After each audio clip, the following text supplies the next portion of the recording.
Assalamualaikum warahmatullahi wabarakatuh. Jumpa lagi dengan channel Sahabat Pembelajar. Sahabat pembelajar sekalian, kita lanjutkan pelajaran kita tentang kurikulum merdeka dengan judul Mudahnya Memahami Kurikulum Merdeka. Saya membuat konten ini karena saya mengamati dari beberapa pelatihan, dari beberapa diskusi di Facebook, ternyata banyak teman-teman itu yang susah bagaimana memahami kurikulum merdeka. Mengapa susah? Itu barangkali belum tahu kerangka dasarnya atau garis-garis besarnya dari kurikulum merdeka.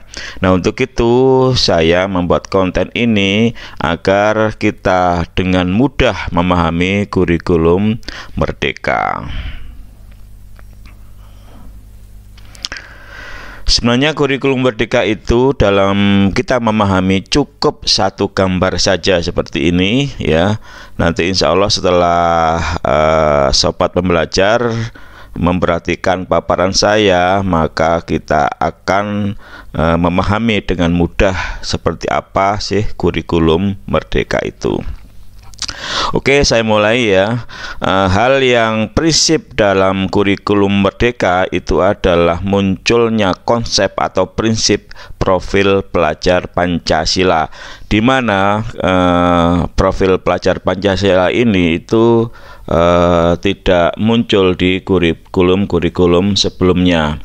Memang ada dulu yang disebut dengan PPK, penguatan pendidikan karakter di zamannya Pak Muhadjir ya. Sebelumnya juga ada yang namanya penumbuhan budi pekerti di zamannya Pak Anies Baswedan, dan di zaman SBY juga kita kenal yang namanya 18 karakter bangsa. Ini sebenarnya konsepnya mirip, tetapi dalam pelaksanaan pembelajarannya itu yang jauh berbeda. Kalau yang karakter-karakter yang dulu itu hanya dimasukkan ke dalam RPP, setelah itu actionnya itu tidak terlihat nyata. Tetapi di dalam kurikulum merdeka, profil pelajar Pancasila yang di dalamnya sebenarnya adalah karakter dan kompetensi, itu di dalam tataran pembelajaran itu actionnya jelas ya, actionnya jelas. Nanti saya jelaskan bagaimana action pembelajaran untuk menuju profil pelajar Pancasila. Oke, kita fokus kepada profil pelajar Pancasila ya. Kita sudah tahu bahwa mempunyai 6 dimensi, yaitu beriman, bertakwa kepada Tuhan Yang Maha Esa, dan berakhlak mulia. Kemudian dilanjutkan dengan dimensi kedua, berkebinekaan global, bergotong royong, kreatif, mandiri, dan bernalar kritis. Nah, ini untuk memudahkan pemahaman kita, ini sering saya sebut, saya singkat, saya buat akronim makan roti manis, di mana ma ini saya ambil dari beriman, bertakwa kepada Tuhan Yang Maha Esa, dan berakhlak mulia. Kan ini saya ambil dari berkebinekaan global, ro saya ambil dari bergotong royong, ti saya ambil dari kreatif, ma saya ambil dari mandiri, dan nis saya ambil dari bernalar kritis. Sehingga supaya gampang diingat, saya buat akronim makan roti manis. Inilah segala bentuk kegiatan, segala bentuk pembelajaran, muaranya atau tujuannya harus mencapai profil pelajar Pancasila. Nah, untuk menuju ke profil pelajar Pancasila itu dapat didekati melalui 4 pendekatan atau 4 kegiatan atau 4 pembelajaran ya. Yang pertama adalah budaya sekolah yang saya taruh di paling atas. Yang kedua adalah ekstrakurikuler. Yang sebelah kiri saya taruh intrakurikuler. Yang sebelah kanan adalah proyek penguatan profil pelajar Pancasila. Untuk budaya sekolah dan ekstrakurikuler ini konsepnya itu tidak jauh beda, boleh dikatakan sama persis dengan kurikulum 2013. Maka oleh karena itu tidak saya bahas secara detail karena ini tidak begitu urgen, tidak begitu signifikan perubahannya, boleh dikatakan sama. Nah, yang berbeda konsepnya itu adalah intrakurikuler dan proyek penguatan profil pelajar Pancasila. Nah, di mana intrakurikuler dan proyek penguatan profil pelajar Pancasila ini diberikan alokasi yang jelas, alokasi yang sudah terpetakan. Misalkan kalau intrakurikuler itu diberikan alokasi waktu kurang lebih 70 sampai 80%. Nah, sedangkan untuk proyek penguatan profil pelajar Pancasila itu diberikan alokasi 20 sampai 30%. Nah, inilah bedanya dengan kurikulum sebelumnya, di mana untuk penguatan karakter di sini nanti malah karakter dan kompetensi, yaitu profil pelajar Pancasila. Kalau yang dulu kurikulum lama itu tidak diberikan alokasi khusus. Nah, sekarang diberikan alokasi khusus sebanyak 20 sampai 30%. Nah, intrakurikuler ini pembelajaran biasa atau reguler yang ngajar seperti kurikulum 2013. Nah, basisnya itu adalah capaian pembelajaran, ya. Basisnya adalah capaian pembelajaran, atau boleh dikatakan ini konsepnya sama dengan kompetensi dasar atau KD pada kurikulum 2013. Esensinya sama, KD dan capaian pembelajaran sama. Keduanya adalah kompetensi. Kompetensi yang harus diajarkan kepada siswa yang berbasis mata pelajaran. Cuma bedanya capaian pembelajaran itu dalam perumusannya itu dalam bentuk paragraf atau dalam bentuk narasi. Beda dengan kompetensi dasar, bentuknya adalah rinci bernomor, tapi pada hakikatnya sama saja. Nanti capaian pembelajaran kalau kita rinci ya menjadi seperti KD nomor 1, nomor 2, nomor 3 dan seterusnya. Jadi pada prinsipnya capaian pembelajaran atau CP itu sama dengan KD pada kurikulum 2013. Nah, kemudian kalau proyek penguatan profil pelajar Pancasila ini tidak berbasis capaian pembelajaran. Jadi proyek penguatan profil pelajar Pancasila, supaya gampang saya sebut, saya singkat saja P5. P5 ini sama sekali tidak untuk mencapai capaian pembelajaran, tetapi berdasarkan tema, ya. Jadi berdasarkan tema. Jadi saya tegaskan bahwa intrakurikuler berdasarkan CP atau capaian pembelajaran, tapi kalau P5 itu berdasarkan tema. Temanya seperti apa? Jangan khawatir, jangan bingung. Temanya itu sudah disediakan oleh pemerintah sebanyak 7 tema untuk selain SMK, sedangkan SMK itu ada 8 tema yang disediakan. Kita tinggal pilih, kita tidak usah bingung pakai tema yang mana karena sudah disediakan. Dan perlu diingat, ini tidak berkaitan dengan capaian pembelajaran. Ini yang sering salah paham, ya, sering salah paham. Pak, apa namanya proyek ini, yang proyek ya, seperti apa maksudnya? Apa proyek berkaitan dengan fisika, proyek berkaitan dengan kimia atau STEM atau apa? Itu tidak sama sekali seperti itu, karena ini tidak berkaitan dengan mata pelajaran, tidak berkaitan dengan CP, berkaitan dengan tema yang disediakan khusus oleh pemerintah, gitu ya. Temanya apa saja? Misalkan ada 7 ya, saya sebutkan.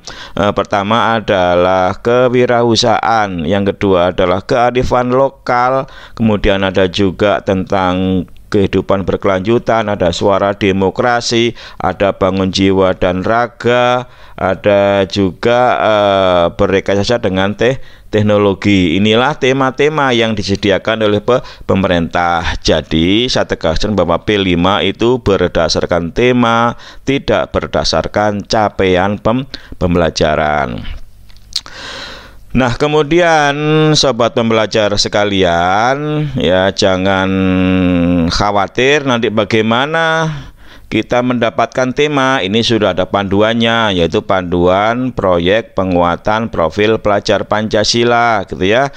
Kemudian untuk intrakurikuler itu juga ada usah khawatir, ada panduannya, yaitu panduan pembelajaran dan asesmen, gitu ya.